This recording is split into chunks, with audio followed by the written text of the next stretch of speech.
موضوع الدرس في إثبات المعاد والأدلة على ذلك سورة ياسين تفسير ابن كثير. الحمد لله رب العالمين والصلاة والسلام على أشرف الأنبياء وسيد المرسلين سيدنا محمد وعلى آله وأصحابه أجمعين. اللهم صل على سيدنا محمد وعلى آل سيدنا محمد كما صليت على إبراهيم وعلى آل إبراهيم في العالمين إنك حميد مجيد. أعوذ بالله من الشيطان الرجيم. بسم الله الرحمن الرحيم. ومن نعمره نكسه في الخلق أفلا يعقلون. وما علمناه الشعر وما ينبغي له إن هو إلا ذكر وقرآن مبين لينذر من كان حيا ويحق القول على الكافرين. قال المؤلف والمفسر رحمه الله تعالى أدام النفع بعلومه وعلومكم في الدارين آمين. إلى أن قال ابن أبي حاتم حدثنا أبي قال حدثنا أبو سلمة قال حدثنا حماد بن سلمة عن علي بن زيد عن الحسن هو البصري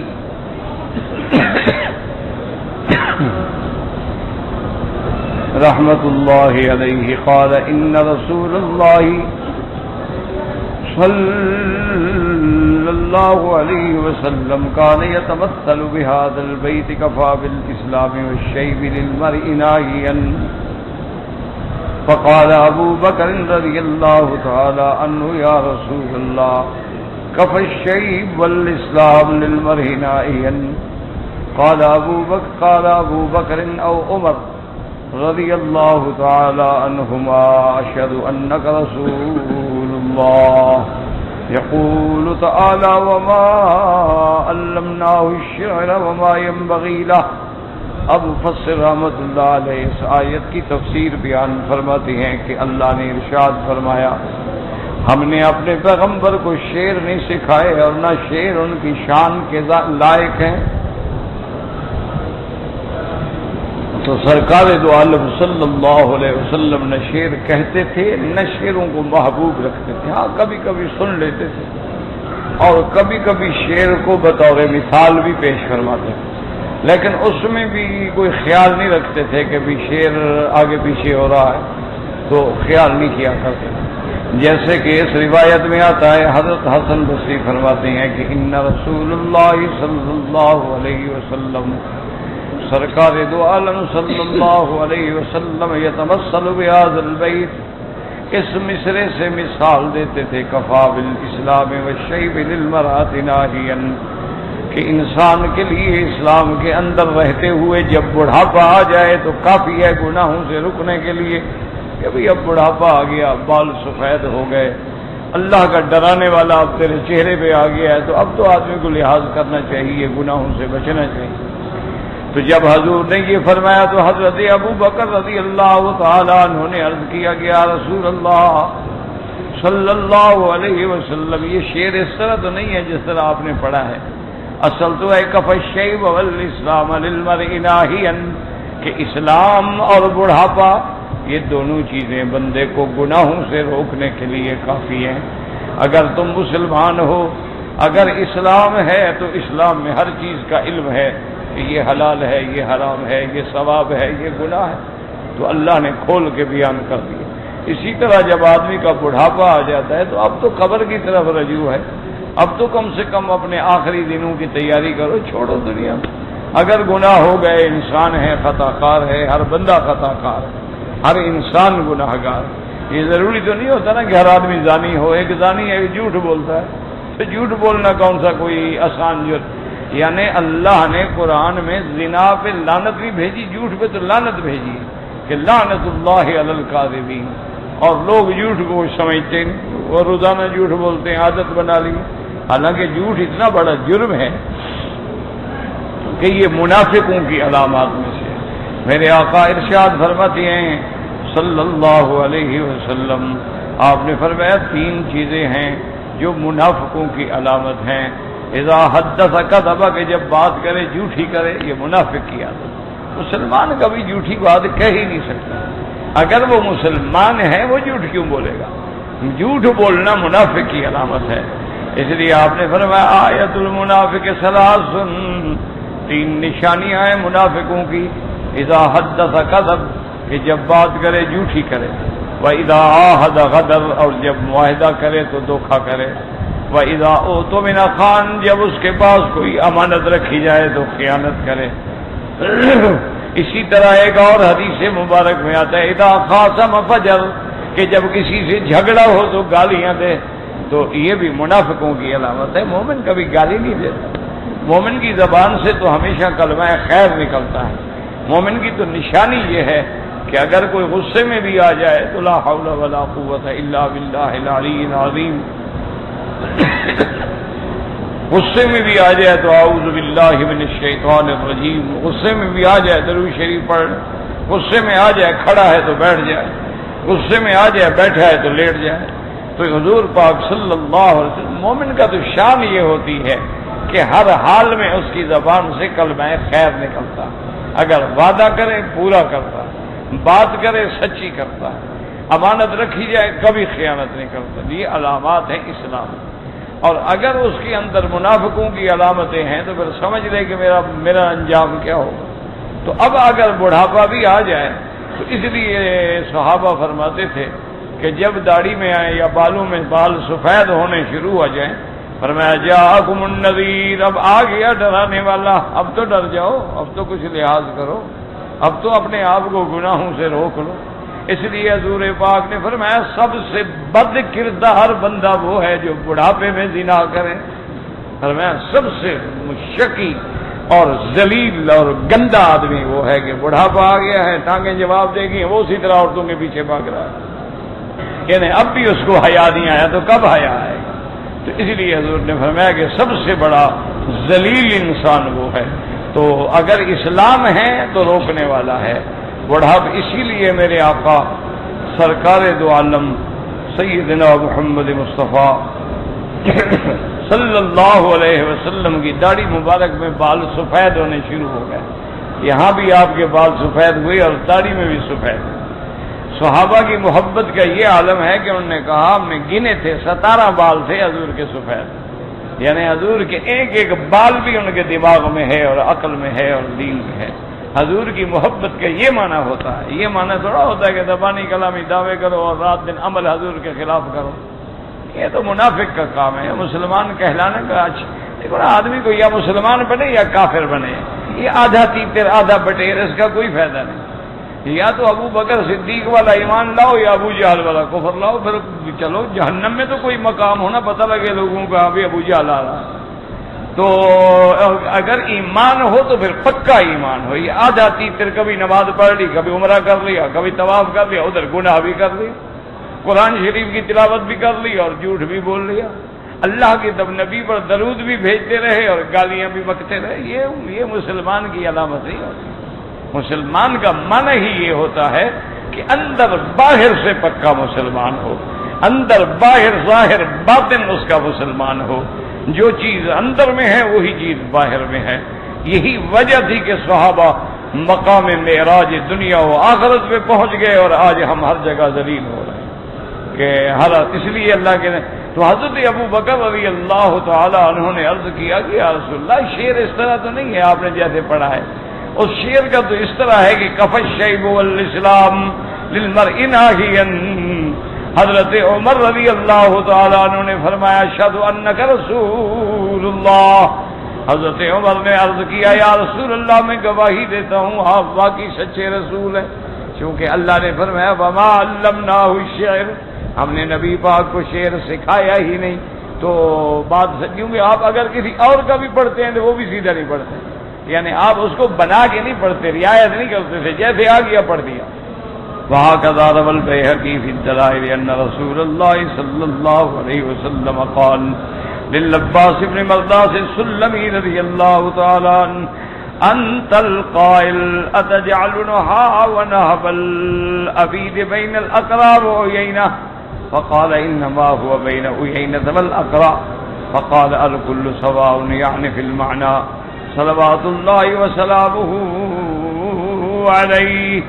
حضور پاک فرمان رسول اللہ صلی اللہ علیہ وسلم میرے آقا نے عباس ابن مرداس السلمی سے فرمایا انت القائل، کیا یہ جملہ تم نے کہا تھا؟ اتجعل نہبی ونہب العبید بین الاقرع وعیینہ، کیا تم میری لوٹ مار کو اور غلاموں کی لوٹ مار کو اقرع عیینہ کے درمیان لاتے ہو؟ یہ تم نے کہا تھا؟ اس نے کہا حضور میں نے یوں تو نہیں کہا تھا. انما ہوا بین عیینہ والاقرع، یعنی عیینہ پہلے ہے اقرع بعد میں. آپ نے تو اس کو الٹ کر دیا ہے، اقرع پہلے اور عیینہ بعد میں. آپ نے فرمایا اللہ کے بندے معنی تو ایک ہی ہے نا کہ اقرع اور عیینہ کے درمیان یا عیینہ اور اقرع کے درمیان، تو معنی میں کیا فرق آیا؟ صلوات اللہ وسلامہ علیہ واللہ اعلم.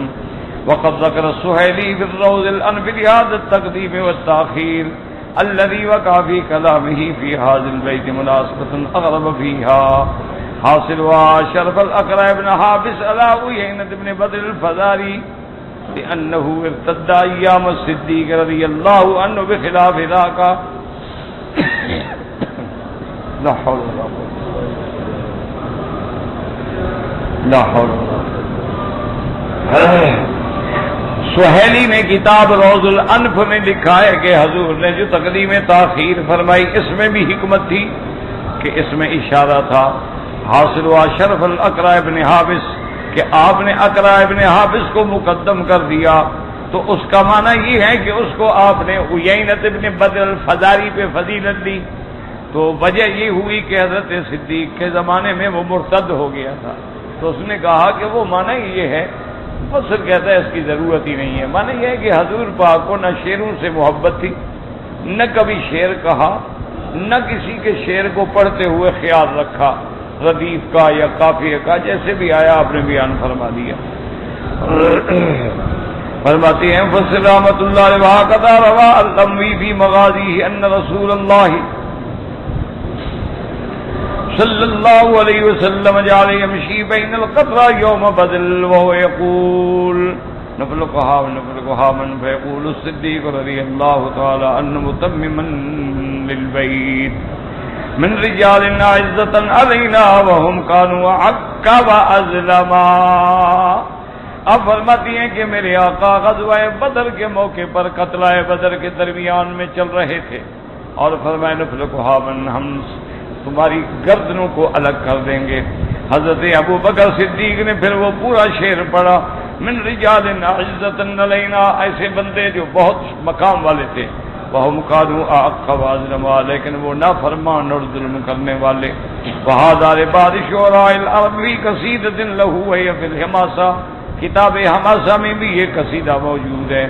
وقال الامام احمد حدثنا شعیب قال حدثنا مغیرۃ عن الشعبی عن عائشہ رضی اللہ تعالی عنہا قالت كان رسول الله اذا استراب الخبر تمسر في بيت طرفه وياتيك بالاخبار من لم تزودي، یعنی حضور پاک صلی اللہ علیہ وسلم کو جب کوئی خبر اہم ہوتی تو آپ اس شعر سے مثال دیتے. یہ طرفہ کا شعر ہے. وياتيك بالاخبار من لم تزودي وهكذا رواه النسائی. امام نسائی نے اپنی کتاب اليوم واللیلۃ من طریق ابراہیم ابن مہاجر عن الشعبی عنہ والترمذی والنسائی ایضا من حدیث المقدام بن شریح بن ہانی النبی عن عائشہ رضی اللہ تعالی عنہا كذلك. ثم قال الترمذی هذا حدیث حسن صحیح. وقال الحافظ ابو بکر البزار حدثنا یوسف بن موسیٰ قال حدثنا اسامۃ عن زائد عن سماک عن اکرمۃ بن عباس رضی اللہ عنہما كان رسول اللہ صلی اللہ علیہ وسلم یتمثل من الاشعار، یعنی بعد اشعار سے آپ مثال کے طور پہ پیش کرتے تھے. وَيَأْتِيكَ بِالْأَخْبَارِ مَن لَّمْ تُزَوِّدِ.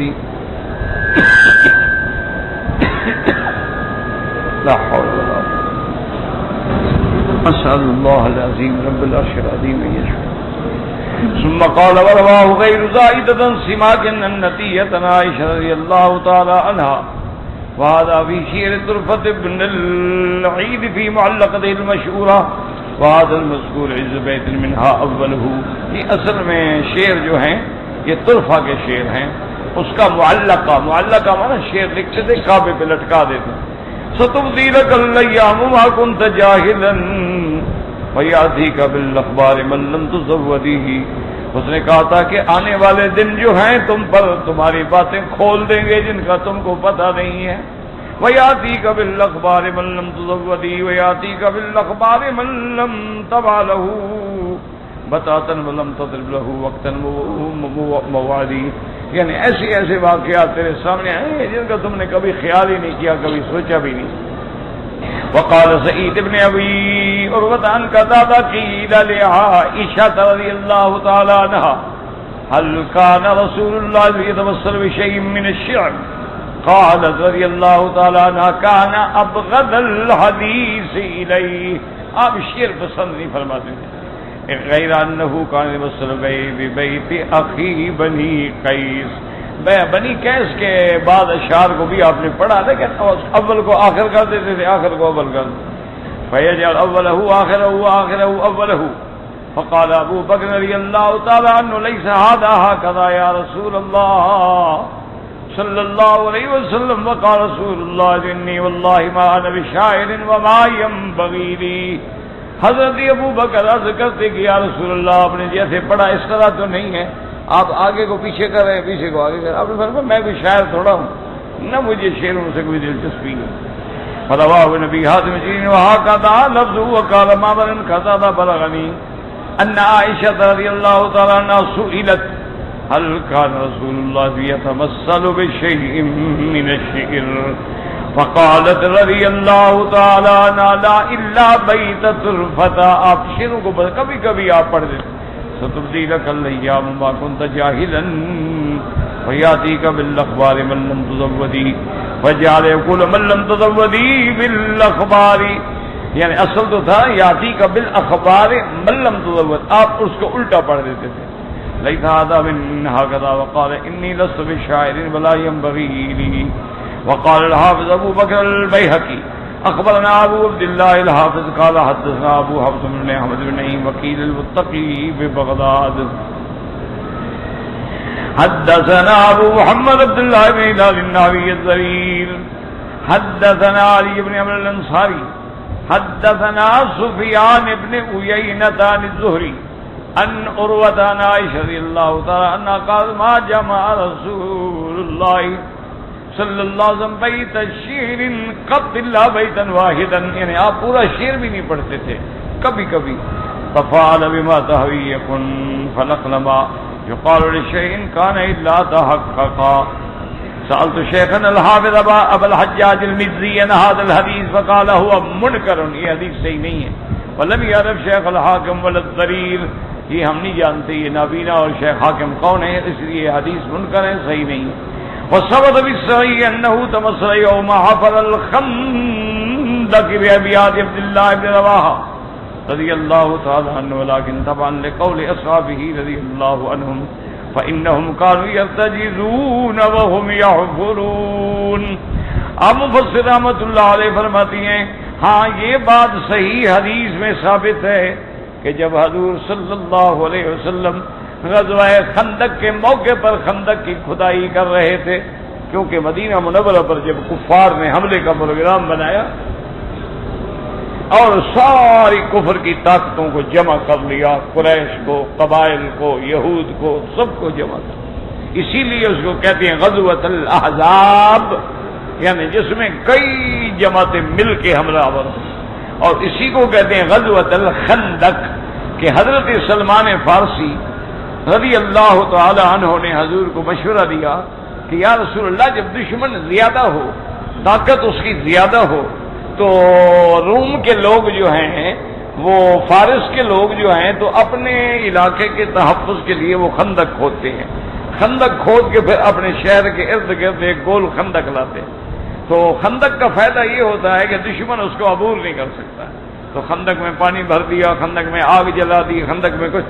اب آدمی جلدی سے نہیں آ سکتا ہے، اگر وہ گھوڑوں کے ساتھ اس کو پھلانگنا بھی چاہے تو اندر گرے گا، تو خندق جو ہے وہ بہت بڑا حفاظت کا ذریعہ بن جاتا ہے، اور ادھر تھوڑی سی بھی فوج ہو تو خندق عبور کرنے والوں کو تینوں کی باڑ پہ رکھ لیتی ہے۔ تو حضور نے پسند فرمایا، آپ نے فرمایا کہ ٹھیک۔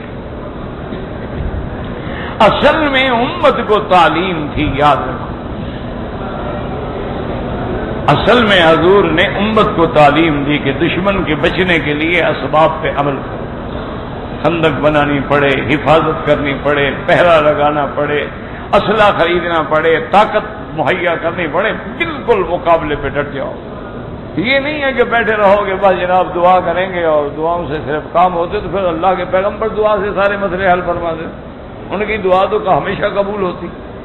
تو یہ امت کے لیے تعلیم ہوتی ہے کہ بھائی جنگ ہوتی ہے، اور جنگ کیا ہے؟ الحرب سجال بیننا و بینہم، حضور نے فرمایا جنگ تو ایک ڈول ہے، کبھی انہوں نے کھینچ لیا، کبھی ہم نے کھینچ، کبھی مسلمانوں کو فتح ہو گئی، کبھی کافروں کو فتح، لیکن لازمی ہے کہ اس کے لیے استعداد پیدا کرو، اس کے لیے طاقت پیدا کرو۔ اب جب خندق کی کھدائی کا وقت آیا، ابھی بھی تھوڑے تھوڑی نشان مدینے پاک میں موجود ہیں خندق، لیکن وہ زیادہ باقی نہیں رہے، کیونکہ 1400 سال گزر گئے، کئی سیل آئی، کئی بارشیں آئیں، پانی گزرے، مٹی گری، پہاڑوں سے مٹی اٹھا کے انہوں نے جگہوں کو بھر دیا، اس لیے وہ نشان جو ہے وہ تھوڑے رہے۔ اور جب خندق کے کھودنے کا وقت آیا تو حضور نے جماعتیں بنا دی، 10 آدمی کے لیے یہ 10 میٹر، تم 10 آدمی یہ 10 میٹر، تم 10 آدمی یہ 10 میٹر، یہ تم کھدائی کرو گے، یہ تم کرو گے، یہ تم۔ تو بڑا سخت کام تھا، پتھر کھودنا کو معمولی بات تھوڑی، اب کل تو بس مشینیں ہیں نا، اس وقت تو سارا ہاتھوں سے کھودنا تھا۔ تو اور خدا کی قدرت یہ ہے کہ ادھر خندق کی کھدائی تھی اور ادھر غربت کا یہ عالم تھا کہ کھانے کے لیے بھی صحابہ کے پاس کچھ نہیں۔ یہ وہی خندق کا واقعہ ہے نا کہ جب صحابہ نے پیٹ پہ پتھر باندھے، تو اب جب خندق کی کھدائی ہو رہی تھی تو یہ قاعدہ ہوتا ہے عرب میں بھی اور لوگوں میں بھی، یہاں ہم نے خود دیکھا ہے، ہم چھوٹے چھوٹے تھے جب، تو اب تو آپ نے حرم ماشاءاللہ سارا پتھر لگ گیا، اور پتھر کے نیچے بھی انہوں نے پائپ لائن بچھائی ہے پانی کی، اور اوپر بھی سفید پتھر لگا ہے جس میں کاربن آکسائڈ نہیں ہے تاکہ پاؤں گرم نہ ہوں طواف میں۔ تو اس وقت تو یہاں ایسے پلاٹ بنے ہوتے تھے اور اس میں کنکریاں ہوتی تھی پتھر کی، اور ساتھ یہ حرم کے طواف کعبۃ اللہ کے ارد گرد جو ہے ایسے ٹکڑے بنے ہوتے تھے، اور اس کے اندر کنکریاں تھیں، انہیں کنکری کے اوپر صفیں بچھ جاتی تھی، اسی کے اوپر وہ سرائیاں رکھ دیتے تھے، عصر کے بعد وہ ٹھنڈی ہوتی، ہوا لگتی تھی، ٹھنڈی ہو جائے وہ پانی۔ اچھا، خدا کی شان یہ ہے کہ جب سیل آتی تھی، کیونکہ اللہ کی قدرت ہے نا، یہ جانب اعلیٰ ہے، اسی لیے کہتے ہیں نا جنت المعلا، یہ قبرستان جو ہے یہ مکے کی اعلیٰ جانب، یہ اونچی طرف ہے، اور یہ جو ہے یہ مسفلا اسفل کی طرف ہے، یہ نیچے والا حصہ، اس لیے کہتے ہیں مسفلا، مسیال، یہ شار ابراہیم الخلیل، یہ مسیال، یہ شار الحجرہ تک، یہ سارا حصہ نیچا ہے اور یہ حصہ اونچا ہے، تو اس لیے اس کو کہتے ہیں معلا، اس کو کہتے ہیں مسفلا۔ تو اللہ کی شان یہ ہے کہ جب یہ اوپر سے بارشیں آتی تھیں اور پہاڑوں کے پانی گرتے تھے نا جی، سارا حرم بھر جاتا، کہاں جائے پانی؟ کیونکہ حرم شریف یہ کعبہ شریف یوں ہے، بالکل ایسے ہے جیسے پیالہ ہو، ہر طرف اس کی اونچی ہے، تو اب جہاں سے پانی آئے گا کہاں جائے؟ لازمی اس نے حرم میں آنا ہے۔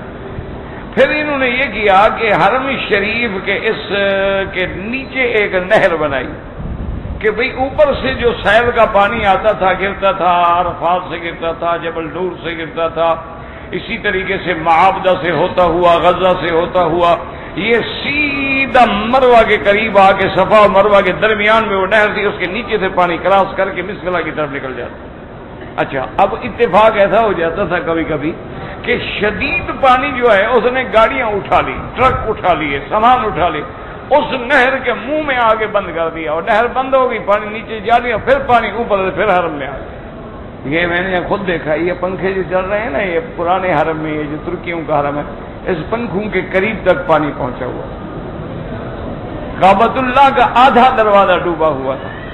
کعبۃ اللہ کا دروازہ دیکھیں کتنا اونچا ہے، یہ آدھا ڈوب گیا تھا پانی میں، لیکن عاشق اس وقت بھی تیر کے طواف کر رہے ہیں۔ کعبہ خالی نہیں ہوا، طواف نہیں رکا، طواف اسی طرح ہوتا ہے، بالکل عین اسی طرح ہو رہا۔ یہ تو ہم نے خود دیکھا، اصل ہم پڑھتے تھے مدرسہ، یہاں مدرسہ ہوتا تھا باب ابراہیم میں، مدرسہ فخریہ عثمانیہ، اس میں ہم قرآن شریف یاد کرتے تھے، وہ بالکل حرم شریف کی دیوار کے اندر تھا۔ ہمیں یاد ہے کہ اس کی ہماری جو صفیں تھی نا مدرسے کے اندر کھڑے ہو کے ہم نماز پڑھتے۔ تو بہرحال کہنے کا مقصد یہ تھا کہ یہ تو اچھا، اب جب وہ سارا باہر کا جناب مٹی اور ملبہ اور سامان سارا حرم میں آ گیا، تو اب اس حرم کی صفائی کرتی۔ وہ صفائی یہ ہوتی تھی کہ پھر یہاں کے جو میئر ہیں بلدیہ کے بڑے بڑے اور گورنر مکہ ہیں، وہ اعلان کرتے، پھر ہر محلے سے رات کو لوگ نکلتے، محلے مصباح والے، محلہ جیاد والے، جبل ہندی والے، شیخ عامر والے، غزہ والے، شامیہ والے، عزیزیہ والے، عوالی والے، حفائر والے، سارے اللہ کے عرب نکل آتے تھے، مزدور نہیں، سب عرب نکلتے تھے۔ وہ پھر 200 400 500 آدمی آ کے وہ حصہ تقسیم کر دیتا کہ اس کو میں نے صفائی کر دی۔ تو جب صفائی کرتے تھے اس وقت پھر وہ شعر بھی پڑھتے تھے، رجز بھی کرتے تھے، تو وہ ایک عجیب منظر ہوتا تھا۔ یہ تو اب اللہ حکومت کو جزائے خیر دے اور اللہ ان کے حسنات کو قبول فرمائے کہ انہوں نے پوری دنیا سے بڑے بڑے ماہرین منگوائے کہ اس کا حل کیا کریں۔ یہ تو مسئلہ ہے، ہر 4 سال کے بعد بارش اور حرم بھر جائے،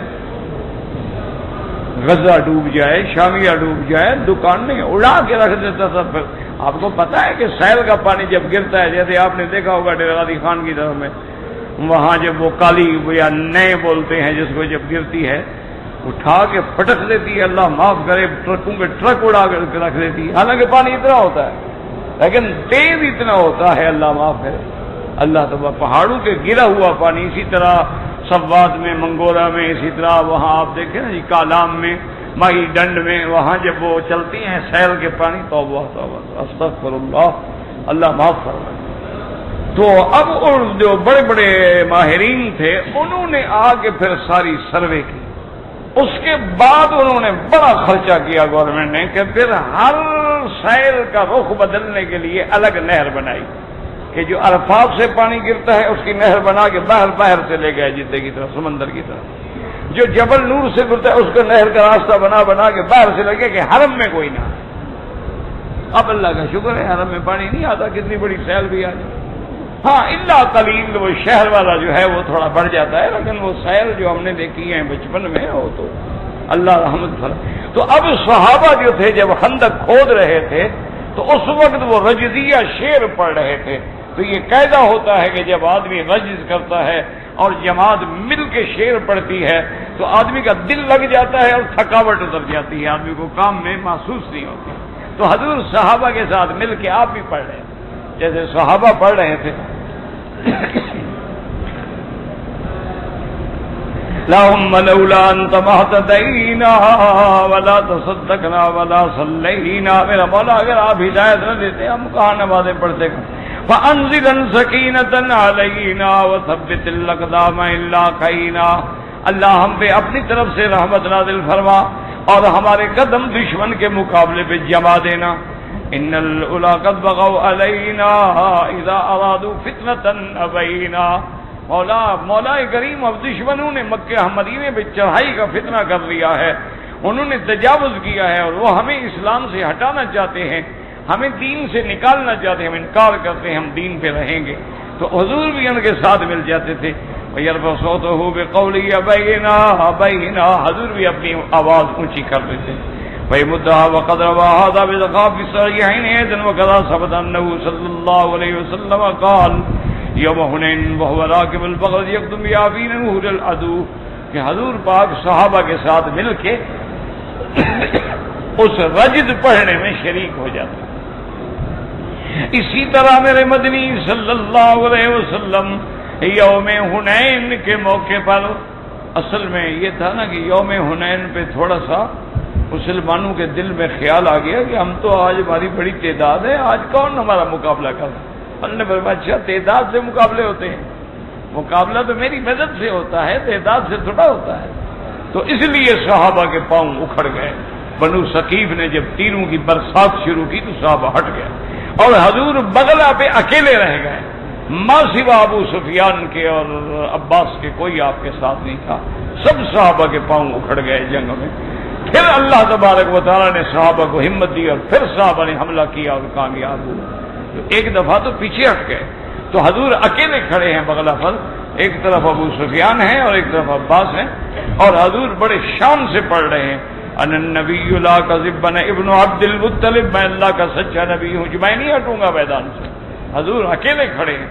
پھر آواز دی، آپ نے حکم دیا یا اصحاب البقرہ یا اصحاب الحدیبیہ یا اصحاب بدر، آ جاؤ، کہاں ہو تم؟ پھر صحابہ لوٹ، لیکن قالوا هذا وقع اتفاقا من غیر قصد لبدن شیر، یہ اتفاقی بات ہے، یعنی یہ نہیں کہ آپ نے کوئی شیر کے بدن کا خیال کیا، بل جرى على اللسان من غیر قصد الیہ، وكذلك ما ثبت بالصحيحين عن جندب بن عبد الله رضي الله تعالى عنه قال كنا مع رسول الله صلى الله عليه وسلم في غار، صحیحین کی حدیث میں ہے، حضرت جندب بن عبداللہ سے روایت ہے، وہ فرماتے ہیں کہ میں حضور پاک صلی اللہ علیہ وسلم کے ساتھ تھا ایک غار میں، فنکبت اصبعہ، آپ کی انگلی پہ چوٹ لگ گئی تو انگلی سے خون بہنے لگا، تو آپ نے فرمایا حل انت الا اصبع دمیتی وفی سبیل اللہ ما لقیتی، ایک انگلی تو ہو، کیا ہو گیا؟ اللہ کے راستے میں اگر خون نکل گیا تو کیا ہو گیا؟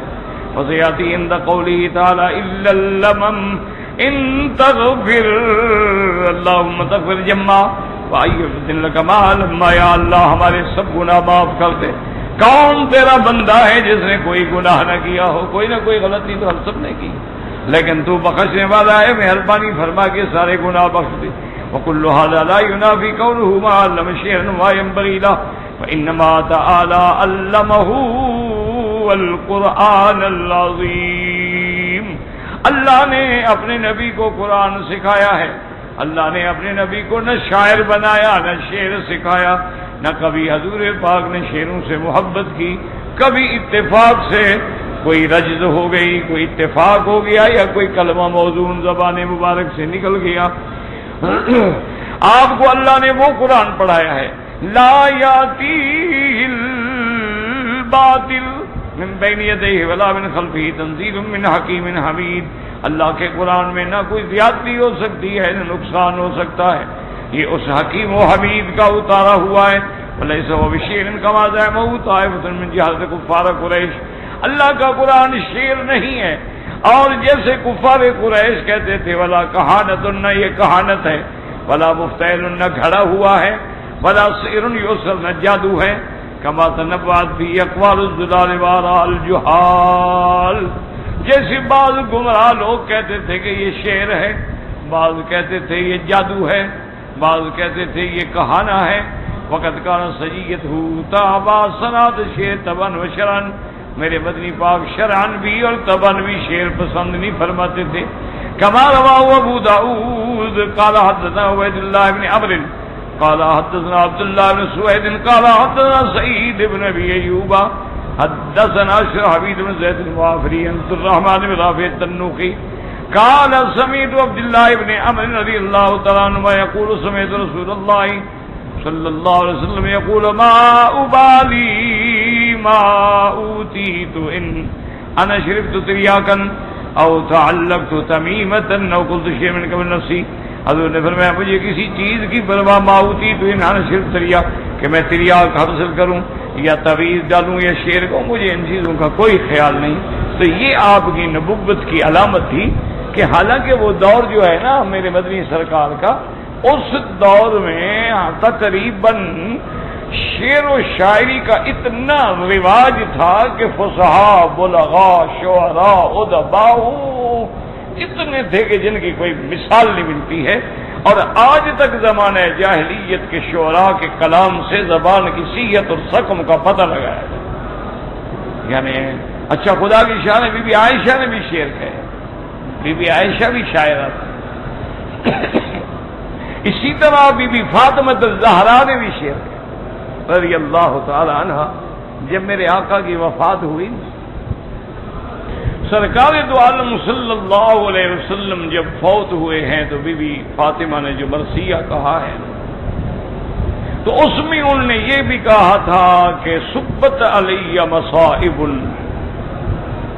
لو انہا سبت علی الایام سرن لیالیا، کہ میرا اللہ میرے مدنی کی وفات کے بعد مجھ پر جو مصیبتوں کے پہاڑ گر گئے ہیں نا، اگر یہ دن پر گرے تو دن بھی راتوں میں تبدیل ہو جائے۔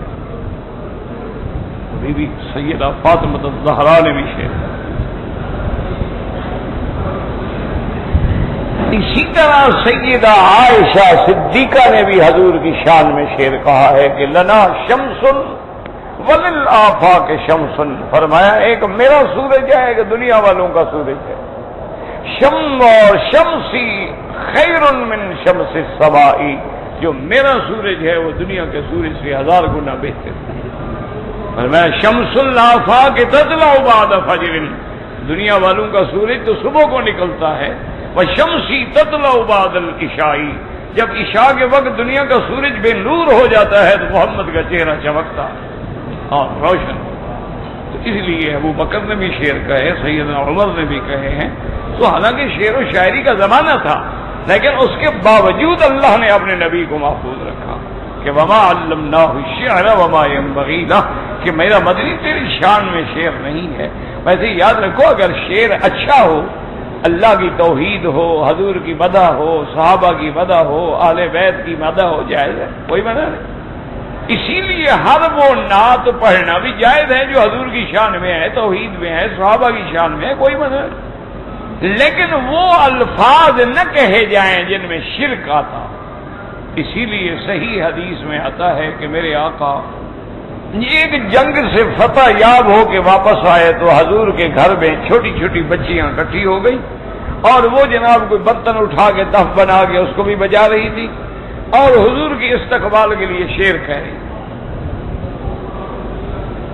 اور جب انہوں نے شعر کا حضور نے منع نہیں فرمایا، حضور بھی سنتے رہے، لیکن ایک بچی نے کہا کہ وفینا نبی یعلم ما فی غد، ہمارے نبی کی یہ شان ہے کہ اس کو کل کی خبروں کا بھی پتہ چلتا ہے۔ حضور نے فرمایا اتر کی مطلب مت کہو کل کی خبروں کا پتہ اللہ کے سوا کسی کو نہیں ہوتا، یہ نہ کہو باقی جو کہہ رہی تھی وہ کہتی ہو۔ اچھا حضرت ابو بکر آئے، بچیاں کہتی نہیں۔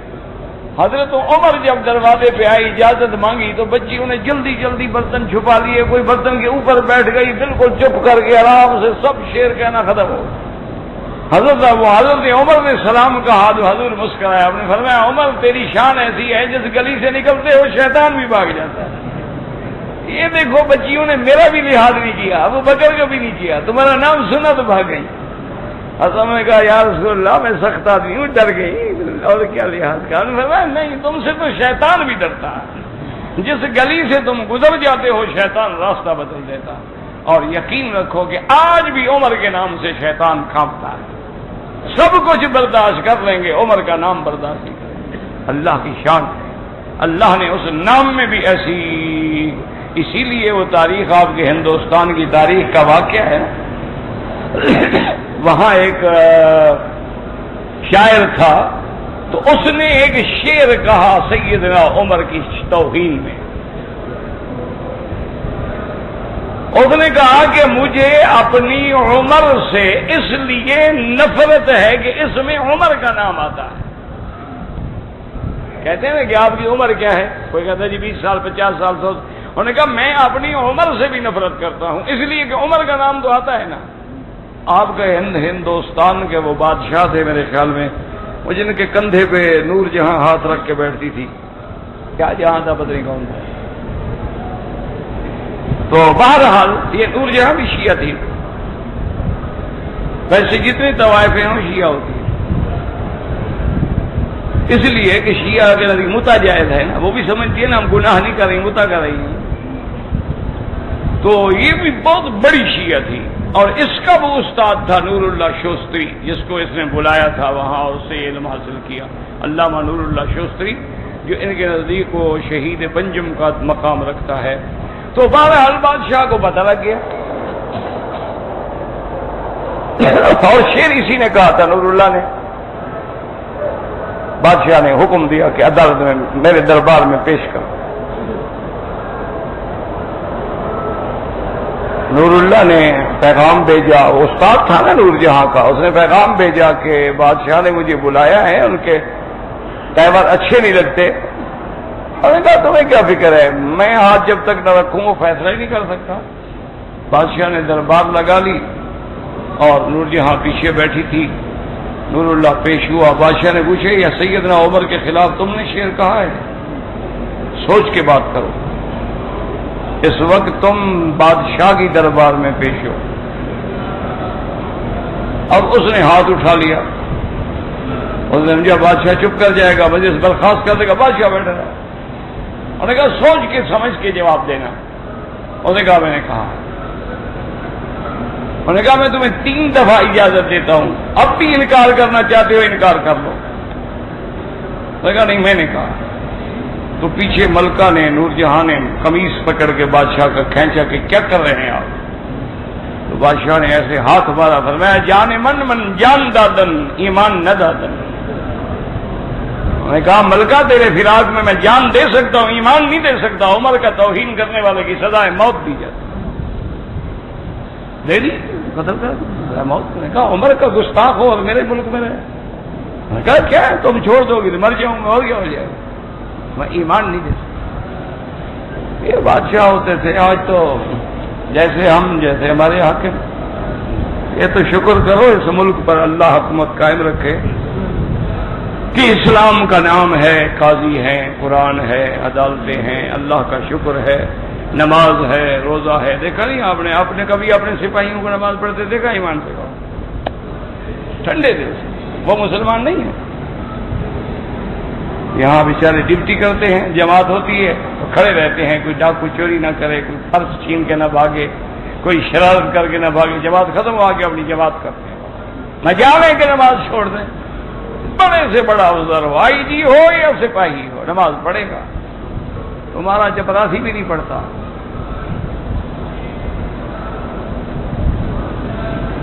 ایک ہمارے ڈی ایس پی تھے، بیچارے بیمار ہیں، حاجی عبد الکریم اللہ شفا ہے۔ وہ ایک دفعہ کسی ٹریننگ سینٹر میں لگ گئے تو انہوں نے کہا کہ بھئی ایسا کرو کہ جو سپاہی، A S I, S I, inspector مجھے نماز پوری یاد سنا دے، اس کو 3 دن کی چھٹی۔ ایک آدمی کو بھی نماز نہیں آتی، پورے ٹریننگ کالج میں ایک بندے کو نماز نہیں آتی۔ اس بیچارے نے پھر نمازیں یاد کروائیں، نمازیں سکھائیں۔ اس کی انکوائری ہو گئی کہ جی آپ کو ہم نے ٹریننگ کے لیے بھیجا تھا کہ مولوی بنانے کے لیے بھیجا تھا؟ اس نے کہا جناب مجھے پتا ہوتا تو میں ان کو ڈاکے مارنا سکھاتا۔ یہ حال ہو جب تو پھر گاڑی کیسے چلے؟ بس دعا کرو اللہ ہمارے حال پہ رحم کرے۔ تو اس لیے حضور پاک کو کبھی شعر پسند نہیں رہے، اور نہ سرکار دو عالم نے کبھی شعر کہا ہے، کیونکہ اللہ نے آپ کو نبوت اور رسالت کا تاج پہنایا ہے۔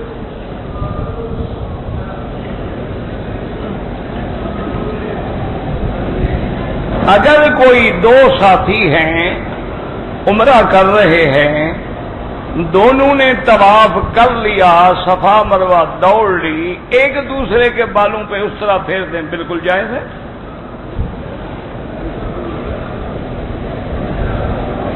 کوئی آدمی فوت ہو گئے ہیں، ان کے لیے عمرہ کریں، بالکل کریں جی، کیوں نہ کریں، دعا کریں، عمرہ کریں۔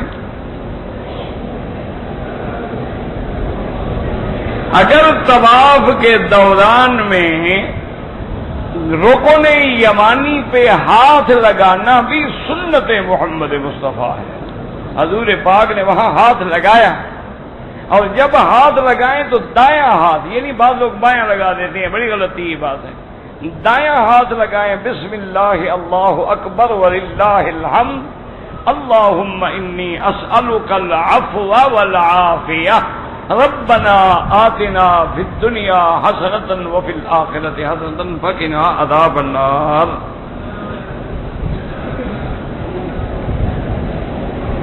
اپنے والدین کے لیے میں اگر عمرہ بالکل عمرہ کریں، والد کے لیے، والدہ کے لیے، ان کے لیے عمرہ کریں، ان کے لیے نفل پڑھیں، ان کے لیے خیرات کریں، صدقات کریں، ان کے لیے مسجدیں بنائیں، مدرسے بنائیں، دین کے کام کریں۔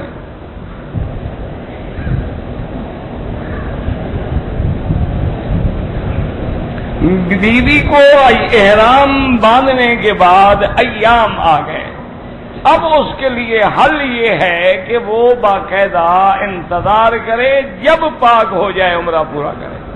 اگر ایسے عمرہ چھوڑ کے جائے گی تو عمرہ بھی قضا کرنا پڑے گا اور ایک دم بھی دینی پڑے گی۔ 2 دن کے بعد واپسی ہے، 4 دن بعد کی سیٹ لے لیں، کون سا یہاں کوئی پہاڑ ٹوٹ رہا ہے، فوراً پیچھے ہو جائے گی۔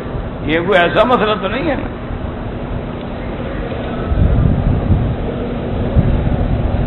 فجر کی اذان کے بعد یا مغرب کی اذان سے پہلے تحیت المسجد، فجر کی اذان کے بعد جو 2 رکعت آپ سنت پڑھیں گے فجر کی، تحیہ بھی اسی میں ادا ہو گئی، اسی میں تحیت المسجد ہو گئی۔ مغرب کی اذان سے پہلے 2 رکعت احناف کے نزدیک پڑھنا منع ہے، کیونکہ حدیث محمد مصطفیٰ ہے کہ لا صلاۃ بعد العصر حتی تغرب الشمس، کہ عصر کے بعد نماز نہیں جب تک سورج ڈوب نہ جائے۔ بلکہ امام ابو حنیفہ رحمۃ اللہ علیہ فرماتے ہیں کہ اذان کے بعد فوراً نماز کھڑی ہو جائے اور نماز کے بعد فوراً 2 سنتیں پڑھ لیں۔ احتیاط اسی میں ہے، کیونکہ امام شافعی رحمۃ اللہ علیہ جیسا امام جو ہے، ان کے نزدیک مغرب کا وقت اتنا ہے جتنی دیر میں ہم نماز پڑھتے ہیں، اس کے بعد مغرب کا وقت ہی ختم ہو جاتا ہے۔ امام شافعی کوئی چھوٹا آدمی تو نہیں ہے نا۔ امام شافعی رحمۃ اللہ علیہ کے نزدیک مغرب کا وقت اتنا مختصر ہے کہ وہ فرماتی ہیں بس نماز پڑھنے اور سنتیں پڑھنے سے ختم ہو جاتا ہے۔ امام ابو حنیفہ رحمۃ اللہ علیہ کے نزدیک مغرب کا وقت نماز کے بعد 1 گھنٹے تک رہتا ہے، اور امام احمد ابن حنبل رحمۃ اللہ علیہ کے بعد مغرب کا وقت جو ہے وہ شفق احمر جو سرخی ہو جاتی ہے اس کے ڈوبنے تک رہتا ہے۔ تو بہرحال اس لیے امام صاحب فرماتے ہیں، اسی لیے جن ملکوں میں آپ نے دیکھا ہے کہ فقہ حنفی ہے، اذان کے بعد فوراً نماز کھڑی ہو جاتی ہے، وہ کہتے ہیں احتیاط اسی میں ہے۔ لیکن یہاں تو حرم ہے نا، یہاں تو ان کو ہر مسلک کی رعایت کرنی پڑتی ہے، کیونکہ یہاں امام مالک کے لوگ ہیں، حنفی ہیں، شافعی ہیں، مالکی ہیں، حنبلی ہیں، اہل حدیث ہیں، سب علماء کے لوگ ہیں۔ تو اس لیے وہ ایسا کوشش کرتے ہیں، ایسا عمل کیا جائے کہ سب کو موقع مل جائے، کسی کو اعتراض کرنے کی گنجائش نہ رہے۔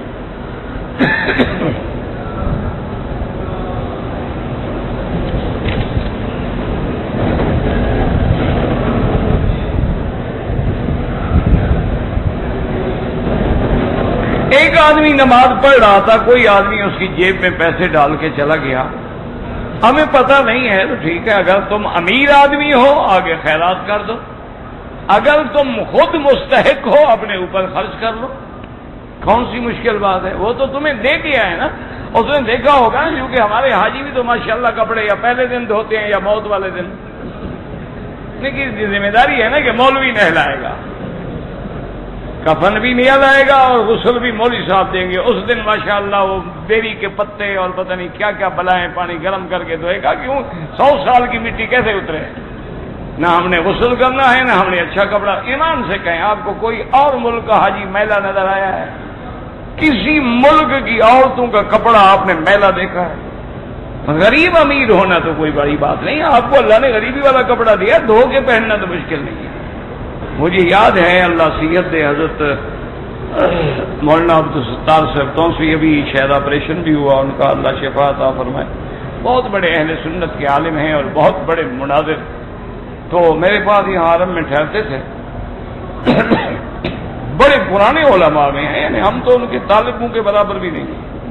مجھے بالکل میں نے اپنی آنکھوں سے دیکھا تھا کہ ایک چادر ہمیشہ ہونی چاہیے، چادر پہنتے تھے سنت کے مطابق،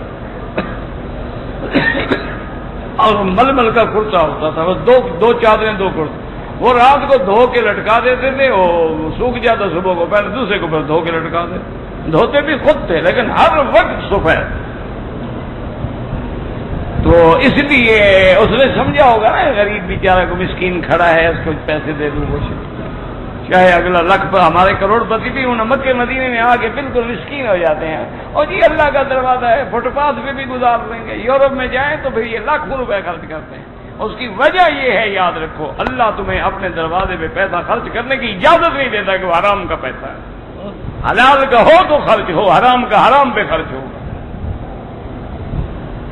عزت کے ساتھ رہو، اچھا لباس پہنو، تاکہ تمہیں، مجھے یاد ہے ایک وہ میرے ساتھی ابھی فوت ہو گیا، اللہ ان کو بخشے، ان کی جائیداد میرے خیال میں اربوں میں نہیں خربوں ڈالر میں ہوگی۔ میں نے زندگی میں اس کو ایک ہی سلوار قمیض اور ایک ہی کندھے پہ رومال میں دیکھا ہے، پتہ نہیں وہی ایک تھا ان کے پاس یا سارے اسی قسم کے تھے، معلوم ہوتا تھا ابھی بھیک مانگ کے آ رہا ہے۔ میں نے اس کو کئی دفعہ کہا، میں نے کہا کوئی شرم کرو، یہ تم نے کروڑوں نہیں اربوں ڈالر میں جائیدادیں بنائی ہیں، کس کام کی؟ اور میں نے اپنی آنکھوں سے دیکھا ہے کہ وہ بیمار پڑا ہوا تھا، نہ اولاد نے پوچھا نہ کسی نے، پیشاب ٹٹی کھانا نکل گیا تو اسی میں پڑا رہا۔ لعنت بھیجو گے ایسی دولت پہ؟ اچھا کھاؤ، اچھا پیو، پتہ نہیں پیچھے ہماری اولاد نے ٹاٹا کہنا ہے یا فاتحہ پڑھنی ہے، کیا پتہ کیا کر رہے ہیں انہوں نے۔ تم جو کچھ پڑھا رہے ہو تو وہ بھی تو یہی کہیں گے نا، ڈیڈی ٹاٹا۔ فاتحہ اس نے پڑھی نہیں ہے تو فاتحہ کا مٹی پڑے گا بیچارہ وہ۔ انگریزی پڑھاؤ بچوں کو باقاعدہ، تاکہ قبر پہ سلوٹ کریں تمہیں ماشاءاللہ۔ انگریزی پڑھاؤ اور اسلام کے قریب ہی نہ جانے دو بچے کو، داڑھی مونڈنا نہ جانتا ہو خود اس کو اچھا بلیڈ دے کے سکھاؤ، تاکہ قیامت میں یہی اولاد تمہارے اوپر وبال بنے۔ انما اموالکم واولادکم فتنہ لا تلہکم اموالکم ولا اولادکم، اللہ نے قرآن میں بار بار فرمایا۔ ہماری مرضی ہے جو کچھ کرو، حرم کے اندر کوئی چیز ملے، تصویر، ٹوپی، مسواک ہو، یا تم یہی لوگوں کی چیزیں اٹھانے کے لیے آئے ہو، برا کر رہے آئے ہو، پڑی رہے، دفع کرو۔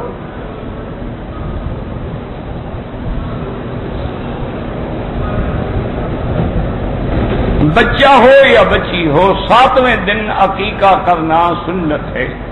لڑکا ہو تو 2 بکرے یا 2 بکریاں یا 2 دمبے جو بھی ملے، لڑکی ہو تو 1۔ 7ویں دن اس کے سر سے بال اتارے، بالوں کا وزن کریں، جتنا وزن ہو اتنی چاندی کی قیمت خیرات کر دیں، یہ سنت ہے۔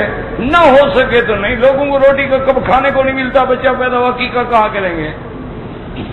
لوگ تو خودکشی کر رہے ہیں، گردے بیچ رہے ہیں، بچیاں بیچ رہے ہیں، روٹی نہیں ملتی، جل رہے ہیں، مر رہے ہیں۔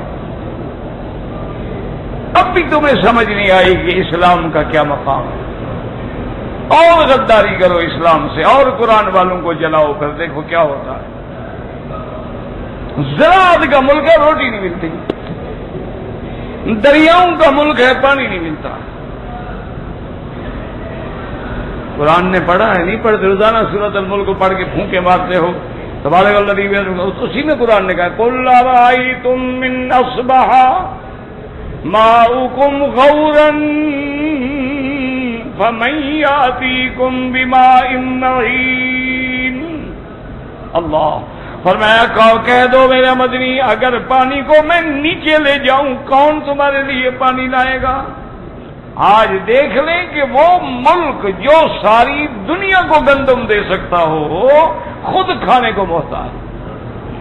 کہتے ہیں یہ عالمی مہنگائی ہو گئی، عالمی ہو گئی، عالمی سے تمہیں کیا ہے؟ ہر عالم گندم پیدا کرتا ہے، ہر عالم چاول پیدا کرتا ہے، جو بلا تمہارے اندر ہوتی ہے وہ تو ٹھیک دو۔ اور مارو جی مسلمانوں کو، اور اسلام والوں کو مارو، داڑھی والوں کو الٹا لٹکاؤ، جو قرآن پڑھ رہا ہو ان سے بدلے لو، انتقام لو، لیکن اللہ بھی دیکھ رہے ان ربک لبالمرصاد، وہ بھی پھر اپنے قرآن والوں کا بدلہ لیتا ہے، جلدی لے لے دیر سے لے لے اس کی مرضی۔ مکہ میں رہنے والے اگر کسی کام سے مدینہ گئے ہیں میرا بھائی، افضل یہ ہے کام سے جاؤ یا نام سے جاؤ یا زیارت سے جاؤ، واپس عمرے کے ساتھ آؤ۔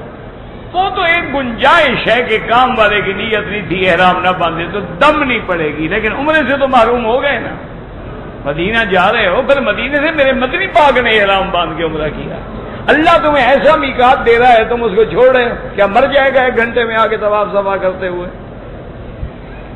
میری والدہ ضعیف ہے، ان کے لیے عمرہ کروں، بالکل کریں، ضرور کریں، جہاں سے موقع ملے کرو۔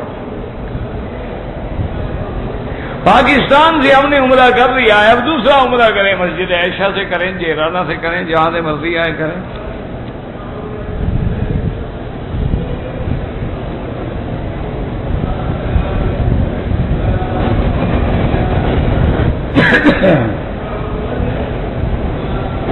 بہرحال دعا مغز عبادت ہے، لدھیانوی صاحب نے جو لکھا ہے وہ بھی ٹھیک ہے، لیکن ضروری بھی نہیں کہ ہر اجتماع کے بعد دعا ہو، ضروری بھی نہیں کہ ہر انفرادی آدمی ہر عبادت کے بعد دعا کرے، عبادت خود دعا ہوتی ہے۔ یاد رکھو کہ ایک ہوتی ہے دعائے مسئلہ، ایک ہوتی ہے دعا ذکر۔ کیا معنی؟ مثلا حضور نے فرمایا کہ عرفات کے دن جو سب سے افضل دعا میں نے مانگی ہے اور مجھ سے پہلے انبیاء نے مانگی ہے، وہ دعا کیا تھی؟ لا الہ الا اللہ وحدہ لا شریک لہ، لہ الملک ولہ الحمد یحیی ویمیت وہو علی کل شیء قدیر۔ اب بظاہر تو یہ دعا نہیں ہے، بظاہر تو کلمہ ہے، بظاہر تو اللہ کا نام ہے، اللہ کا ذکر ہے، لیکن یہ ذکر بھی دعا ہوتا کہ جس بندہ ذکر میں مصروف ہے اس کو اللہ بغیر مانگے دعا دے۔ اور کبھی ہوتی ہے دعا المسئلہ، کیا معنی کہ آدمی اللہ سے سوال کرتا ہے، جیسے کہ عیسیٰ علیہ السلام نے سوال کیا ربنا انزل علینا مائدۃ من السماء تکون لنا عیدا لاولنا وآخرنا۔ حضرت ابراہیم نے دعا مانگی ربنا انی اسکنت من ذریتی بواد غیر ذی زرع عند بیتک المحرم۔ تو دعا مسئلہ بھی ہے، دعا ذکر بھی ہے، تو اجتماعی طور پہ ذکر ہو کے چلا گیا تب بھی دعا ہو گئی، نہ ہوئی تو نہ ہوئی، کوئی ضروری نہیں ہے۔ بدعت وہ ہوتی ہے جس کا ثبوت قرآن میں بھی نہ ہو، حدیث مبارک میں بھی نہ ہو، اجماع صحابہ بھی نہ ہو، دین میں نیا مسئلہ پیدا کیا جائے۔ جیسے آج کل ہم نے اذان سے پہلے صلاۃ والسلام شروع کی ہے، یہ بدعت ہے، کیوں؟ نہ قرآن میں ہے، نہ حدیث میں ہے، نہ صحابہ میں ہے، ایک نئی چیز ہم نے دین میں بنائی ہے، یہ بدعت ہے۔ جیسے ہم جنازے کے بعد دعائیں مانگتے ہیں، یہ بدعت ہے، کیوں؟ جنازہ تو خود دعا ہے، اس دعا کے بعد پھر دعا مانگو، پھر دعا مانگو، پھر دعا مانگو، نہ صحابہ نے مانگی، نہ نبی پاک نے مانگی، نہ، تو یہ بدعت ہے۔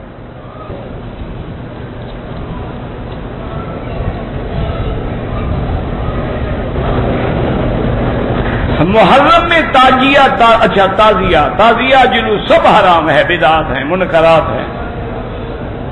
اللہ کے بندے، دین ہوتا تو حضور کے اہل بیت کی شہادت کے بعد پھر مسلمان نہ تعزیہ نکالتے۔ کہتے ہیں کہ دولت بیوی کی قسمت سے ملتی ہے، کوئی مسئلہ نہیں، کوئی شریعت نہیں، بلکہ بعض اوقات بیوی کے آنے سے پہلا بھی تباہی ہو جاتی ہے، یہ تو کوئی مسئلہ نہیں ہے، تو لوگوں نے گھر رکھا ہے، اولاد خامد کی قسمت میں، دولت بیوی کی قسمت میں، تو پھر یار کوئی ایسی دولت والی ڈھونڈو پہ دعا کرو اللہ ہمیں بھی دے دے۔ یہ سب من گھڑت قصے ہیں۔ احرام سے پہلے اگر خوشبو والا صابن سے بالکل کریں، خوشبو والے صابن سے غسل کریں، بلکہ احرام کی نیت سے پہلے بدن پہ خوشبو لگانا بھی سنت ہے، احرام کے بعد حرام ہے۔ بہت لوگ کہتے ہیں کہ چہرے کو گالیاں نہ دو، یہ کون سی گالی ہے جیسے چہرے کو دی جاتی ہے باقی بدن کو نہیں دی جاتی؟ یہ گالی کی بھی کوئی قسمیں ہیں؟ گالی دینا ہی منافق کی نشانی ہے، مومن کبھی گالی نہیں دیتا۔ المومن لا یکون لعانا ولا فحاشا ولا بذی، حضور نے فرمایا مومن کبھی کسی پہ لعنت نہیں کرتا، کبھی فحش کلام نہیں کرتا، کبھی بے ضرورت گندی کلام زبان سے نہیں نکالتا۔ حضور پاک نے معراج کی رات ملاقات تو نہیں ہوئی تھی، زیارت ہوئی تھی۔ ملاقات یعنی کیا، کوئی آپس میں ملے تھے؟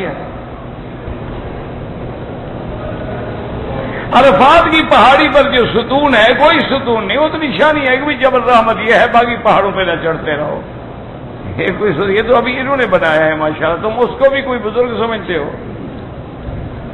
عادت ہے نا جی، کیا کریں، قبروں پہ سجدہ کرتے کرتے یہاں بھی ڈھونڈ رہے ہیں نا بیچارے، کہیں ستون مل جائے، کہیں کچھ تو بھی دے، اپنی آرزو تو بیچارے پوری کریں نا۔ ایک آدمی نے پرس نکال لیا ہے، اللہ پاک ہدایت دے، ہم دعا ہی کر سکتے ہیں میرا بھائی، اور کیا کر سکتے ہیں۔ بہرحال کوشش کرو، جہاں سامان گم شدہ آتا ہے بعض اوقات کسی کو اللہ حیا دیتے تو پھینک دیتے ہیں۔